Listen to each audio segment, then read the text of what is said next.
The morning sun cast long shadows across the dusty streets of Heaven's Edge as Danny Carter chased his red ball through the settlement's main square. The 8-year-old boy laughed as he ran, his dark hair bouncy with each step. Behind him, his friends Lucy and Bobby followed, their voices echoing off the simple metal buildings that made up their small colony. Heaven's Edge sat on the outer rim of human space, a mining settlement of barely 300 people. The colonists had come here 5 years ago to dig precious metals from the rocky ground of this distant world. They worked hard every day, sending their ore back to Earth and the other human worlds. Life was simple, but good. Danny's ball rolled toward the edge of town where the buildings stopped and the wild lands began. He ran after it, not thinking about the invisible line that marked the safe zone. His mother had told him many times to stay close to the buildings, but she was far away on one of her long missions. The boy missed her terribly and counted the days until she would return. The ball stopped rolling near a large boulder. Danny picked it up and turned to throw it back to his friends, when he heard a strange humming sound in the air. He looked up and saw 3 dark shapes in the sky, getting bigger as they came closer. The shapes were ships, but not like the human ships he knew. These were sleek and black with sharp edges that gleamed in the sunlight.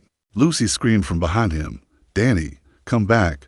Those are not our ships." The boy started running toward his friends, but the alien ships landed between them. Dust and small rocks flew everywhere as the ships touched down.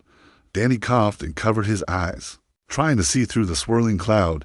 When the dust cleared, ramps dropped from the ships. Tall figures walked out, and Danny gasped.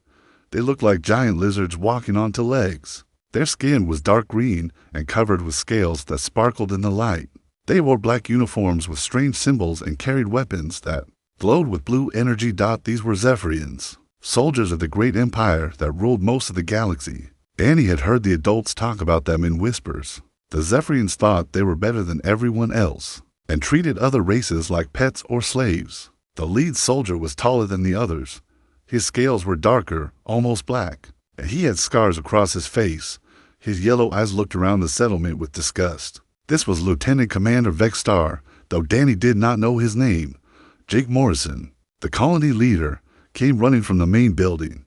He was a big man with gray hair and kind eyes, but now his face showed fear. Behind him came other adults, including Mrs. Patterson, who ran the school, and Dr. Wells, who took care of sick people. "Welcome to Heaven's Edge," Jake said, trying to sound calm. "We were not expecting a visit today," Vexstar hissed, showing sharp teeth.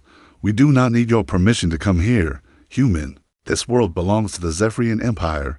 You are here only because we allow it, of course." Jake said quickly, "How can we help you today?" "This is a routine inspection," Vexstar replied. "We have heard reports of illegal mining activities and weapons stockpiling. We will search your colony." Danny watched from behind the boulder, his heart beating fast. The other Zephyrian soldiers spread out through the settlement, entering buildings. Without asking, he could hear them breaking things and shouting at people. Jake's face grew red. "We have done nothing wrong. We follow all the Empire's laws. We pay our taxes and send our reports on time. You dare to argue with me?" Vexstar stepped closer to Jake. "You forget your place. Human, your species crawled out of caves just a few hundred years ago. You should show proper respect to your betters. We mean no disrespect," Jake said, but his voice was getting angry. "We are just trying to make a living here." Other colonists gathered around, and Danny could see they were upset too. Mrs. Patterson put her hand on her husband's arm to stop him from saying something he might regret. Dr. Wells stood with his arms crossed, his face dark with anger. Vexstar noticed the human's attitudes, and his eyes grew brighter with rage. "I see the problem here. You have forgotten who rules this galaxy. You think because you are far from the Empire's center, you can act however you want." Danny wanted to go to the adults, but he was scared. The Zephyrian soldiers looked mean and dangerous. Their weapons made soft humming sounds that reminded him of angry wasps. One of the soldiers came back from searching the buildings. He spoke to Vexstar in their hissing language. The commander nodded and turned back to the humans. "My soldier found mining equipment that was not reported in your manifests," Vexstar said. "This is a serious violation of Imperial law. That equipment is for emergency repairs," Jake explained. "It's allowed under Section 12 of the Colonial Charter. Do not quote laws to me." Vexstar shouted, "I decide what is legal here." The argument grew louder, and Danny became more frightened. He clutched his red ball and started to move toward the adults. He wanted to be close to Jake and the other grown-ups who would protect him. But as he stepped out from behind the boulder, his foot hit a loose rock. He stumbled and dropped his ball. It rolled across the ground toward the Zephyrian soldiers. Danny ran after it without thinking. The ball stopped right next to Vexstar's feet.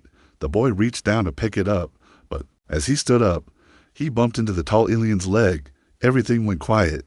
Vexstar looked down at the small human child who had dared to touch him. His yellow eyes blazed with fury. "How dare you?" he hissed. Danny looked up at the scary alien face and started to cry. "I'm sorry, sir. I just wanted my ball. You touched me, you disgusting little creature." Vexstar raised his weapon, pointing it at Danny's chest. Jake ran forward. "Please, he's just a child. He didn't mean anything by it. Stay back, human." Vexstar kept his weapon aimed at Danny. "This little beast has insulted the dignity of the Zephyrian Empire," Mrs. Patterson screamed. "He's just 8 years old. Please don't hurt him." "The age does not matter," Vexstar said coldly. "Respect must be taught early. This will be a lesson for all of you." Danny was crying harder now. "I want my mommy. I want my mommy. Your mommy is not here to save you." Vexstar laughed. "Where is she, little one? Did she abandon you on this worthless rock? She's a soldier?" Danny sobbed. "She's fighting bad guys in space. She's coming home soon for my birthday." The other colonists tried to move closer, but the Zephyrian soldiers pointed their weapons at them. Jake held out his hands, begging, "Please, I'm asking you as one parent to another. Let the boy go. Take me instead if you need to punish someone." Vexstar's laugh was cold and cruel. "You think your offer means anything to me? You think your pathetic lives have value?" He looked around at all the frightened humans, then back down at the crying child. "Let this be a lesson about the price of disrespect." The blue energy beam hit Danny in the chest. The boy fell to the ground and did not move again. His red ball rolled away in the sudden silence. Mrs. Patterson screamed and fell to her knees. Dr. Wells ran to Danny, but it was too late. Jake stood frozen, his face white with shock and horror. Vexstar put his weapon away as if nothing had happened. "Clean this up," he told his soldiers, recorded as suppression of colonial resistance. The Zephyrian soldiers returned to their ships without another word. They lifted off and disappeared into the sky, leaving behind a broken community and one small grave that would change the galaxy forever. None of them knew that Danny Carter's mother was General Lisa Carter, the most dangerous human in the universe. 3 days after the terrible incident, a single human ship dropped out of hyperspace near Heaven's Edge. The ship was sleek and military, painted in the dark gray colors of the human space defense force. Its name, UES Vengeance, was written in bold letters on the side. General Lisa Carter sat in the pilot's seat, her hands steady on the controls as she guided the ship toward the small colony below. She was a woman of 42 years with short brown hair and sharp green eyes that had seen too much war. Scars marked her face and hands, each one a story from humanity's long fight to survive. Among the stars, Lisa smiled as she looked down at the planet. She had been away for 6 months on a secret mission beyond the Outer Rim, hunting alien pirates who attacked human ships. The mission had been successful, but it had kept her away from home much longer than she wanted. Tomorrow was Danny's 9th birthday, and she had a surprise for him hidden in her ship's cargo hold. She opened a communication channel to the colony. Heaven's Edge Control. "This is General Carter requesting permission to land. I'm coming home to see my boy." The response took longer than usual. When Jake Morrison's voice finally came through the speakers, it sounded strange and sad. "General Carter, please land at Pad 3. I need to speak with you right away." Lisa frowned. Jake sounded wrong, like something bad had happened. Her soldier instincts kicked in, and she scanned the colony with her ship's sensors. Everything looked normal from above, but she had learned to trust her feelings over the years. She landed her ship and walked down the ramp, looking around for Danny. Usually, her son would be running toward her by now, laughing and shouting about how much he missed her. But the landing pad was empty except for Jake, who stood waiting with his head down. "Where's Danny?" Lisa asked, though part of her already knew something was terribly wrong. Jake looked up at her with red eyes that had been crying. "Lisa, I'm so sorry. Something happened 3 days ago. We tried to protect him, but we couldn't." The world seemed to stop moving around Lisa. She had faced alien armies and space pirates without fear, but now her legs felt weak. "What happened to my son?" Jake told her everything. He spoke slowly and carefully, describing how the Zephyrian patrol had arrived and how their commander had become angry with the colonists. He explained how Danny had been playing with his ball and accidentally bumped into the alien soldier. He told her about the commander's rage and the terrible moment when the blue energy beam hit her little boy. Lisa listened without saying a word. Her face showed no emotion, but inside her heart was breaking into pieces. When Jake finished talking, she asked only one question: "Where is he buried?" Jake led her to the small cemetery behind the colony's main building. There, under a simple wooden marker, lay her son. Fresh flowers covered the grave, brought by all the colonists who had loved the cheerful little boy. Lisa knelt beside the grave and placed her hand on the soft earth. "I'm sorry I wasn't here to protect you, baby," she whispered. "Mommy was fighting bad guys far away, and I should have been here instead." She stayed by the grave until the sun went down. Jake and the other colonists wanted to comfort her, but they could see she needed to be alone. They had all heard stories about General Carter and the things she had done in the war against the alien raiders. She was known throughout human space as a brilliant military leader who never lost a battle. When darkness fell, Lisa finally stood up. She walked back to Jake, who was waiting near the main building.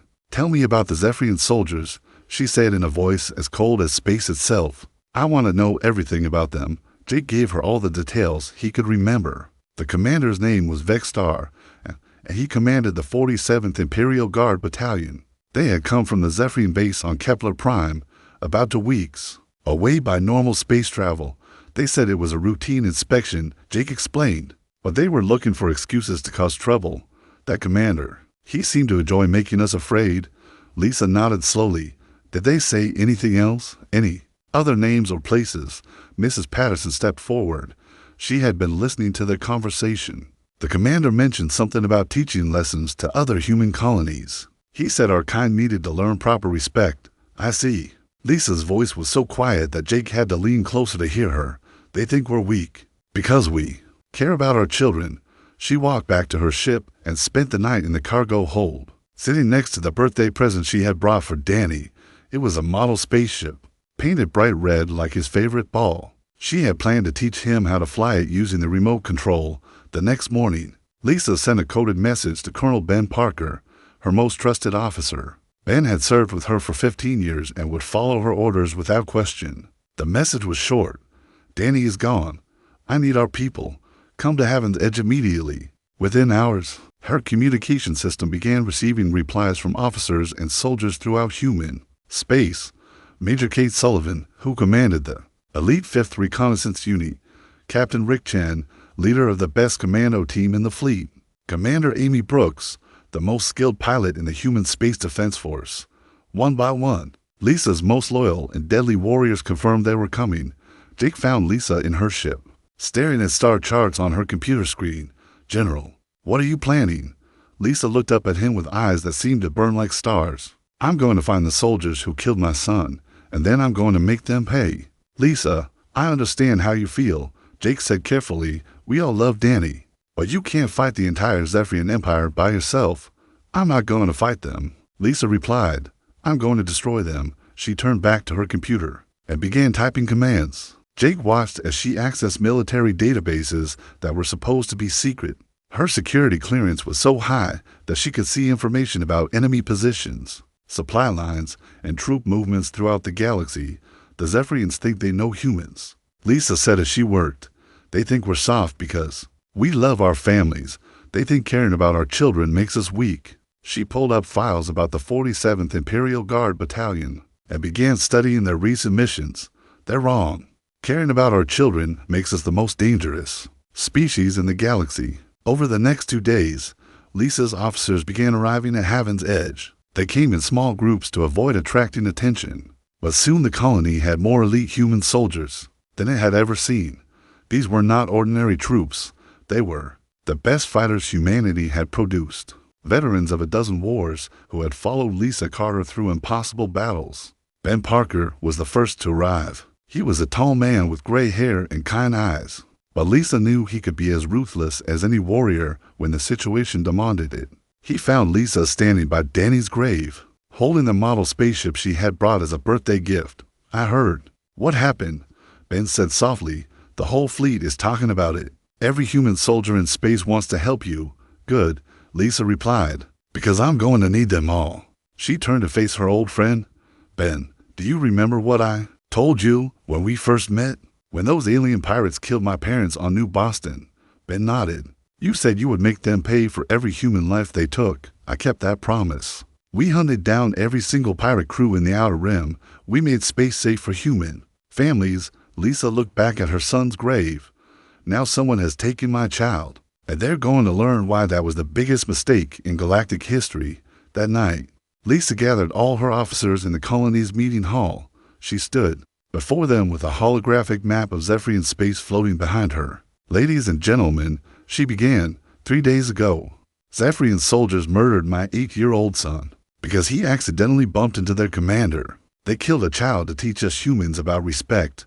The room was completely silent. Every face showed the same cold anger that burned in Lisa's eyes. They chose the wrong child to kill. Lisa continued, and now they're going to learn what happens when you hurt a human mother's baby. She pressed a button, and the map changed to show Zephyrian military bases throughout the galaxy. Red dots marked targets, supply lines, and command centers. We're not just going after the soldiers who killed Danny, Lisa announced. We're going to tear down the entire empire that created them. We're going to show the galaxy what happens when you underestimate human love. Major Sullivan raised her hand. General, what are your orders? Lisa smiled, but it was not a happy smile. It was the smile of a predator who had found her prey. We start with Vexstar and his battalion on Kepler Prime, and then we burn the Zephyrian Empire to the ground. 2 weeks after Danny's funeral, General Lisa Carter stood on the bridge of her ship, watching the planet Kepler Prime grow larger on the screen. The world was home to a major Zephyrian military base where Lieutenant Commander Vexstar and his battalion were stationed. Lisa had spent every hour since leaving Heaven's Edge planning this attack. Behind her stood 12 of the deadliest soldiers humanity had ever produced. Major Kate Sullivan checked her weapons for the 10th time, her face calm, but her eyes burning with purpose. Captain Rick Chen studied the base layout on his portable computer, memorizing every entrance and exit. The other soldiers prepared their equipment in silence, each one ready to follow their general into hell itself. Target acquired, announced Commander Amy Brooks from the pilot's seat. The base is exactly where our intelligence said it would be. Lisa nodded. Her sources had been correct. The Zephyrian base sat in a valley surrounded by tall mountains, its black walls gleaming in the alien sun. Hundreds of soldiers lived and trained there, thinking they were safe behind their advanced shields and weapons. They were wrong. Amy, take us down to landing point 7, Lisa ordered. Kate, are your people ready? Major Sullivan smiled grimly. We've been ready since we left Heaven's Edge, General. These lizards are about to learn what human justice looks like. The ship landed in a forest 5 miles from the base. Lisa and her team put on their black combat suits and checked their weapons one last time. Each soldier carried equipment that was more advanced than anything the Zephyrians had seen. Human technology had improved greatly in recent years, but most aliens still thought of humans as primitive. That mistake would cost them dearly. Lisa activated her suit's communication system. Listen carefully, everyone. We have one goal today. Find Vexstar and make him pay for what he did to my son. But I want him alive when we find him. He's going to answer some questions before he dies. The team moved through the forest like ghosts. Their suits made them nearly invisible, and their boots made no sound on the ground. Years of fighting aliens in deep space had taught them how to move without being detected. Captain Chen held up his hand when they reached the edge of the forest. Through the trees, they could see the base's outer wall. Zephyrian guards walked back and forth on top of the wall, their weapons ready, but they were looking outward, watching for threats from the sky or from other directions. They never thought to look for enemies who might sneak up on foot. Typical, whispered Major Sullivan. They think their technology makes them invincible. They forgot that the best weapon is a smart soldier. Lisa studied the base through her suit's enhanced vision. Chen, take your team around to the east gate. Sullivan, you go west. I'll take the main entrance. We going fast and hard. But remember our primary target. The soldiers split into 3 groups and moved toward their positions. Lisa crept close to the main gate. Wherefore Zephyrian guards stood talking in their hissing language.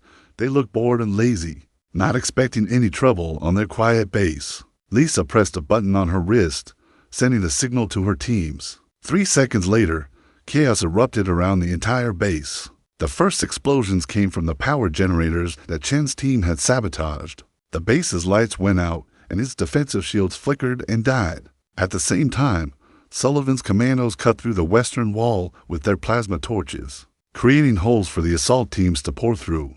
Lisa threw a stun grenade at the main gate guards. The device exploded with a bright flash that blinded the Zephyrians and knocked them unconscious. She ran through the gate, her weapon ready, heading straight for the command center, where her intelligence said Vexstar would be. Alarms screamed throughout the base as confused Zephyrian soldiers ran in all directions.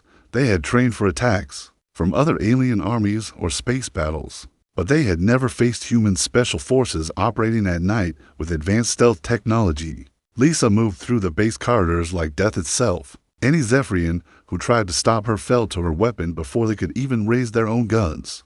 Her years of combat experience and burning desire for revenge made her unstoppable. She reached the command center and kicked open the door. Inside, she found exactly what she was looking for.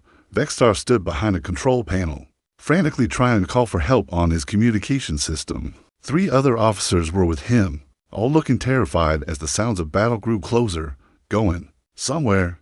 Lisa asked in perfect Zephyrian language. Vexstar spun around, his yellow eyes wide with shock. You! How did you get in here? This base is impregnable. Nothing is impregnable when you hurt a human child, Lisa replied, stepping into the room. Do you remember Heaven's Edge, Vexstar? Do you remember the little boy you murdered? The alien commander's face showed confusion for a moment, then understanding. That pathetic mining colony, that was weeks ago. What does that have to do with anything? Lisa's finger tightened on her weapon's trigger. That little boy was my son. Vexstar's mouth fell open. Your son, but you are just a human. How could you possibly attack our base? You still don't understand, do you? Lisa moved closer, her weapon never wavering. You think being human makes us weak. You think caring about our children makes us soft. The other Zephyrian officers tried to reach for their weapons, but Lisa was faster. 2 quick shots dropped them to the floor. Vexstar backed against the wall, his scales turning pale with fear. Please, he begged. I was following orders. The Empire demands respect from all subject species. My son was 8 years old, Lisa said, her voice deadly quiet. He was playing with a ball. He bumped into you by accident, and you killed him. For it, Major Sullivan's voice came through Lisa's earpiece. General, we've secured the western section.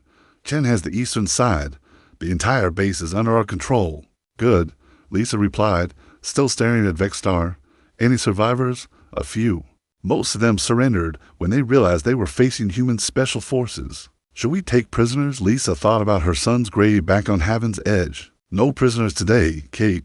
This is a message to the Empire. She turned back to Vexstar, who was shaking with terror. You wanted to teach humans about respect. Today, I'm going to teach you about consequences. Wait, Vexstar cried. I can give you information. Troop movements, base locations, anything you want. I already have all the information I need, Lisa said. My intelligence network is better than you think. She raised her weapon, but before she could fire, Captain Chen's voice interrupted her. General, you need to see this. We found something in their communication logs. Lisa pressed her earpiece. What did you find? Orders from the High Command. This battalion has been visiting human colonies throughout this sector. Heaven's Edge wasn't the first place they've caused trouble. Lisa's eyes grew even colder.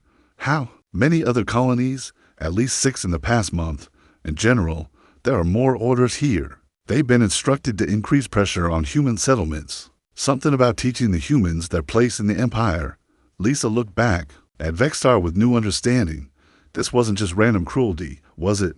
You've been systematically terrorizing human colonies. Vexstar tried to speak, but no words came out. Chen, Sullivan, bring me those communication logs, Lisa ordered. I want to see every order, every report, every detail. Minutes later, her officers brought her the stolen data. Lisa read through the files on a portable screen while Vexstar watched helplessly. What she found made her blood boil with rage. The 47th Imperial Guard Battalion had been visiting human colonies for months. always finding excuses to punish colonists for minor violations. They had beaten farmers, arrested teachers, and destroyed property. Danny was not their first victim. He was just the youngest. "You've been hunting my people," Lisa said, looking up from the screen. "Children, families, innocent farmers. All to prove that humans are weak." "It was policy," Vexstar whispered. "The Empire believes humans are becoming too independent. We were ordered to remind you of your place." Lisa walked over to the communication system and began typing commands. Within moments, she had access to the base's main broadcasting equipment. "This is General Lisa Carter of the Human Space Defense Force," she announced, her voice now transmitting across all Zephyrian military frequencies in the sector. "You have made a terrible mistake. You thought you could terrorize human families without consequences. You thought we were too weak to fight back." She looked directly at Vexstar as she continued speaking.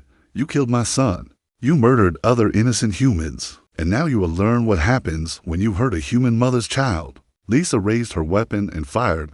Vexstar collapsed to the floor, finally paying the price for his cruelty. But Lisa was not finished. She turned back to the communication system and broadcast another message, this one to every human colony in the sector. "This is General Carter. The Zephyrian Empire has been systematically attacking our people. They think we are weak. They think we will accept that cruelty in silence. They are wrong." She paused, thinking of Danny's smile and the birthday present still sitting in her ship. "From this moment forward, any Zephyrian who threatens a human child will face the full fury of our military. We will not hide. We will not run. We will hunt down every soldier who has hurt our people." News of the attack on Kepler Prime spread through Zephyrian space like wildfire. Within days, every military commander in the Empire knew that a single human woman had destroyed an entire base and killed hundreds of their best soldiers. The official reports called it a terrorist attack, but the truth was much more frightening. The humans were fighting back. General Lisa Carter sat in her ship's command center, studying reports from her growing network of allies. 3 weeks had passed since the destruction of Vexstar's base, and she had not been idle. Her ships now struck Zephyrian targets across a dozen star systems, each attack more devastating than the last. "General, we just received confirmation from the Vril homeworld," reported Major Kate Sullivan. "Their underground resistance wants to meet with us." Lisa looked up from her tactical displays. The Vril were an insect-like species that the Zephyrians had enslaved 50 years ago. They were small, but incredibly smart, and they had been secretly fighting their oppressors for decades. "What do they want?" Lisa asked. "They heard about our attacks," Kate replied. "They want to know if the stories are true. Did we really destroy 3 Zephyrian fleets last week?" Lisa smiled grimly. "We did, and we're just getting started." The truth was that Lisa's war had grown far beyond simple revenge. Every attack revealed more evidence of Zephyrian cruelty. Throughout the galaxy, they had enslaved dozens of species, destroyed entire civilizations, and treated other races like animals. Danny's death had opened Lisa's eyes to the true scope of the Empire's evil. Captain Rick Chen entered the command center with a data pad in his hands. "General, our spy network has intercepted communications from the Zephyrian High Command. They're finally taking us seriously." Lisa took the data pad and read the translated messages. The Zephyrian leadership was in panic. They could not understand how primitive humans were destroying their supposedly superior military forces. 3 major bases had fallen, dozens of supply convoys had been destroyed, and entire patrol fleets had simply vanished without a trace. "They're calling me the Ghost Mother," Lisa said, reading one particularly frightened report from a Zephyrian admiral. "They think I'm some kind of supernatural force." "In a way, you are," Chen replied. "No one in galactic history has ever fought like this. You're using tactics they've never seen before." Lisa had indeed revolutionized space warfare. While other species fought in large, predictable battles, her forces struck like lightning and disappeared before the enemy could respond. She used human creativity and adaptability to turn the Zephyrians' own strength against them. But more importantly, she had begun to unite the oppressed peoples of the galaxy. Commander Amy Brooks piloted Lisa's ship toward the Narration system, where the aquatic aliens lived under brutal Zephyrian occupation. The Narration were peaceful beings who lived in the oceans of their water world, but the Empire had enslaved them to harvest rare minerals from the ocean floor. Approaching Narration Prime, Amy announced, "I'm detecting heavy Zephyrian presence in orbit." Looked like a full occupation fleet. Lisa studied the enemy ships on her screen. 12 Zephyrian warships surrounded the planet, their weapons pointed down at the helpless world below. It was exactly the kind of overwhelming force that had kept the galaxy under Imperial control. For centuries, Amy, take us to the coordinates the Nari resistance gave us, Lisa ordered. Kate, prep the stealth teams. We're going to show these fish people how to fight back. The next few hours proved that Lisa's reputation was well-deserved. Her ships appeared out of nowhere, struck with devastating precision, and vanished before the Zephyrians could respond. By dawn, 8 of the 12 occupation ships were floating dead in space, and the remaining 4 had fled in terror. On the planet below, the Nari people watched in amazement as their oppressors fled. For the first time in decades, their world was freed out. Lisa met with the Nari leaders in an underwater city deep beneath the planet's surface. The aquatic beings had smooth blue skin and large black eyes that showed wisdom and sadness in equal measure. You have given us something we thought was lost forever, said Elder Findar, the leader of the Nari Council. Hope is just the beginning, Lisa replied through her translator device. The Zephyrians think they can do whatever they want because no one fights back. We're going to prove them wrong.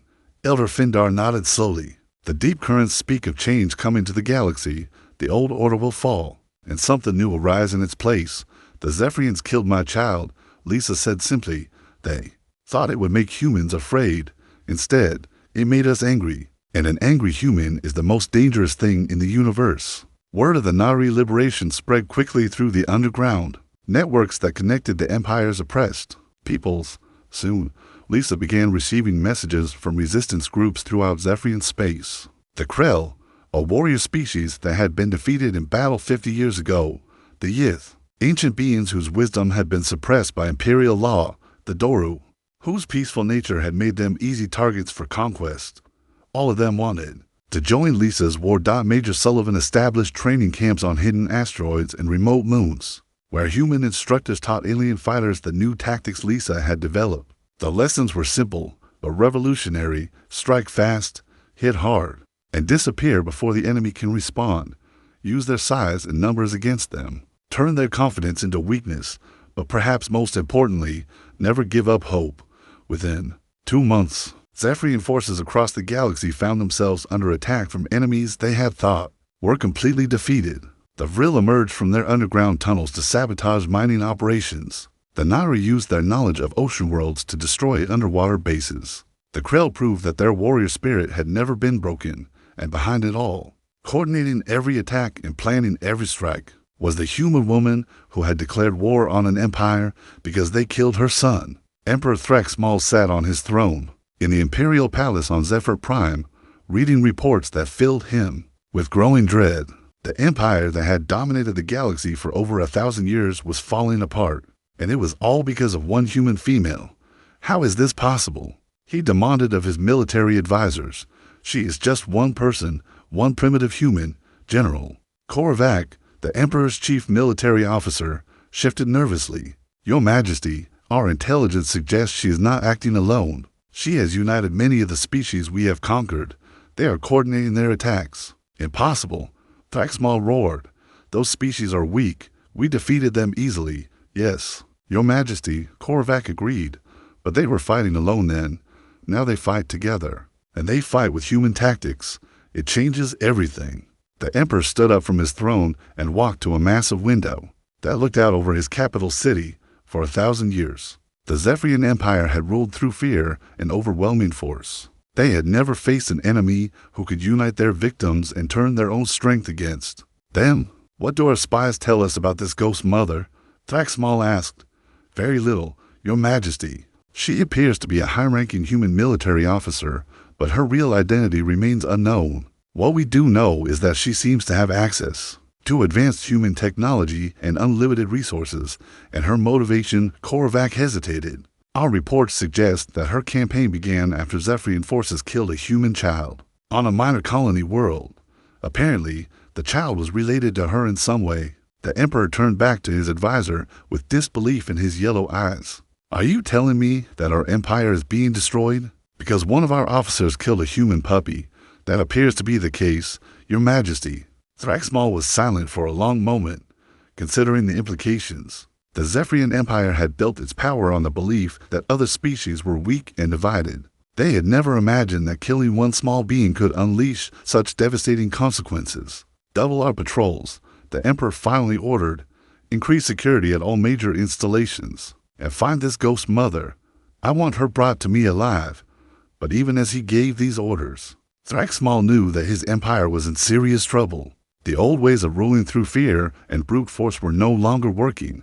The humans had shown the galaxy's oppressed people something they had never seen before. That the Zephyrians could be defeated, far away on her flagship. Lisa Carter studied intelligence reports about the Imperial capital. Her network of spies and allies had grown beyond her wildest dreams. Entire star systems were now in open rebellion against Zephyrian rule. Supply lines had been cut, military bases destroyed, and occupation forces driven away from dozens of worlds. General, said Captain Chen, entering her private quarters. The Krell War Chief wants to speak with you. He says his people are ready for the final phase. Lisa nodded. The time for small strikes and guerrilla warfare was ending. Soon, it would be time to take the war directly to the heart of the Zephyrian Empire. Tell him we'll be ready within the week, she replied, and Chen, send a message to all our allies. Tell them it's time to show the galaxy what happens when you hurt a human child. Lisa looked out at the stars, thinking of Danny's gray back on Heaven's Edge. Soon, her son's death would be avenged. But more than that, his sacrifice would free countless billions of beings from centuries of oppression.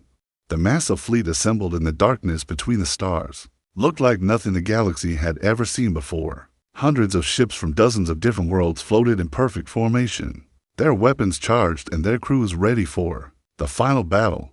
At the center of this great armada, General Lisa Carter stood on the bridge of her flagship, watching as the last of her allies took their positions.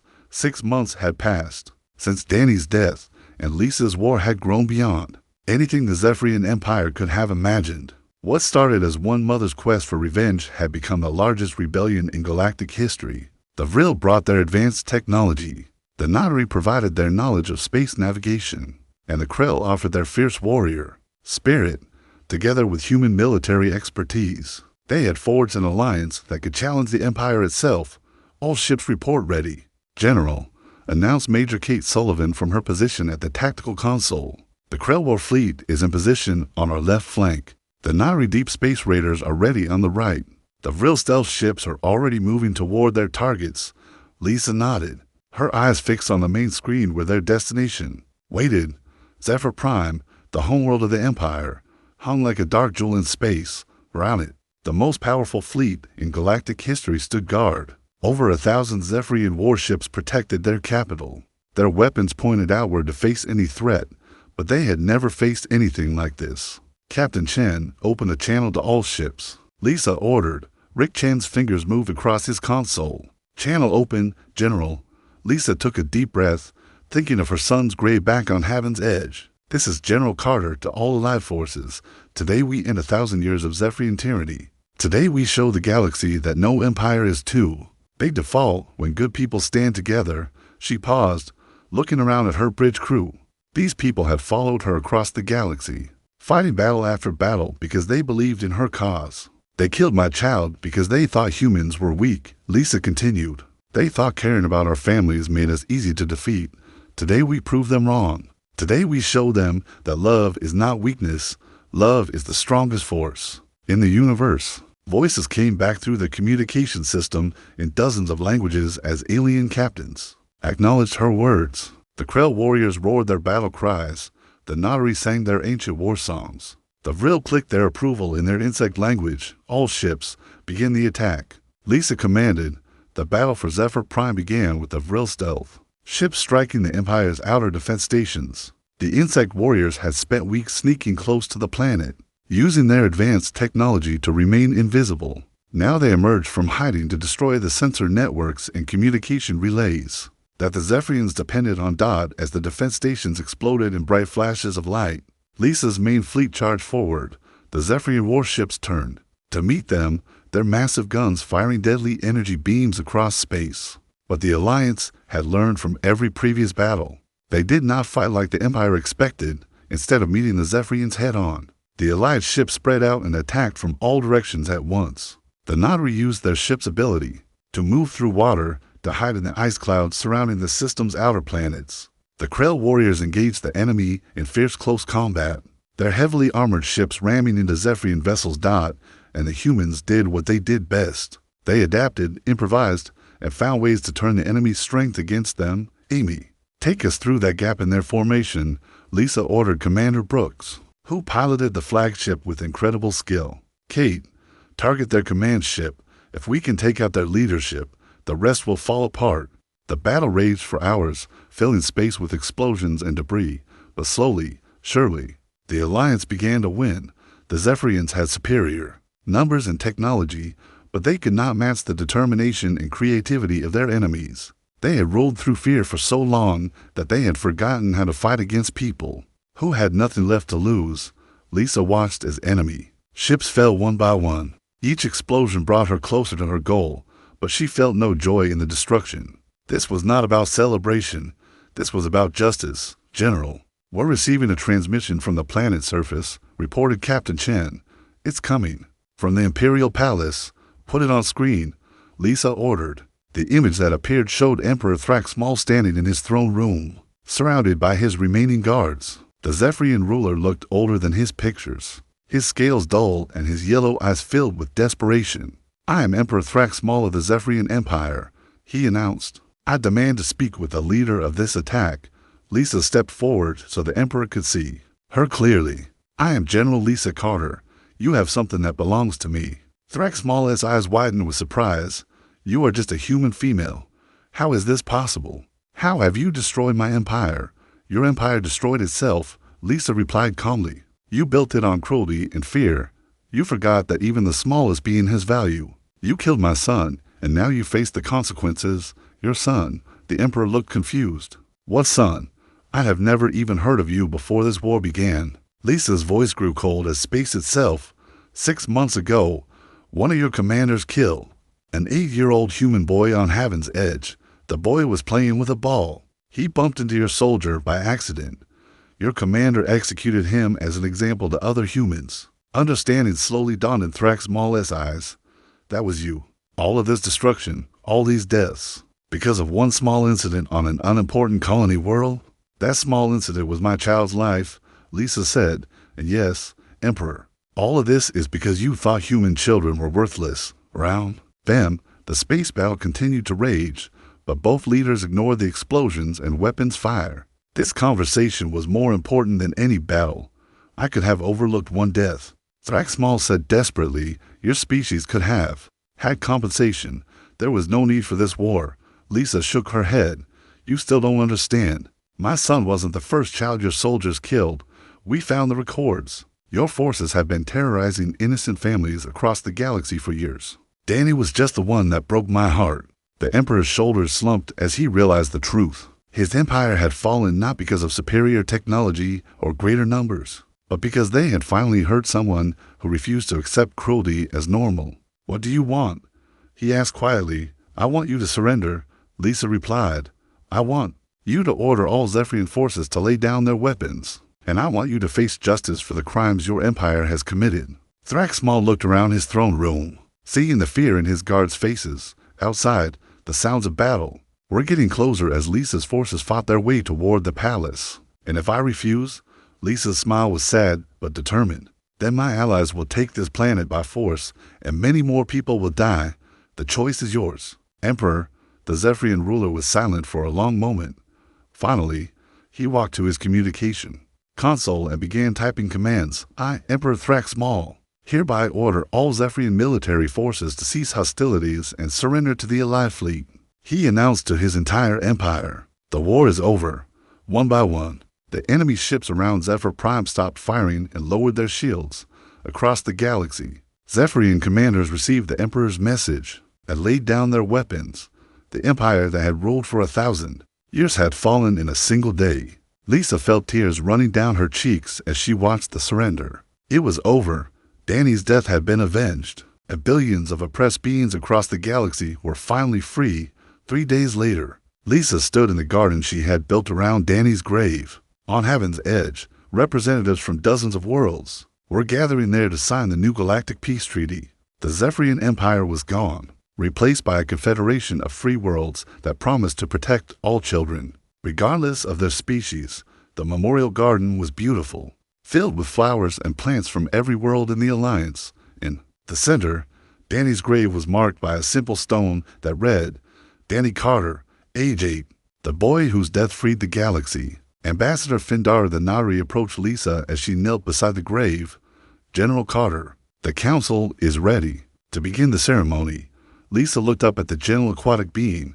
Thank you, but I'm not a general anymore. I resigned my commission yesterday. I'm just Danny's mother now. You will always be the woman who freed us all, Findar said softly. Your son's sacrifice saved billions of lives. Lisa placed a flower on the grave, a red bloom that reminded her of Danny's favorite ball.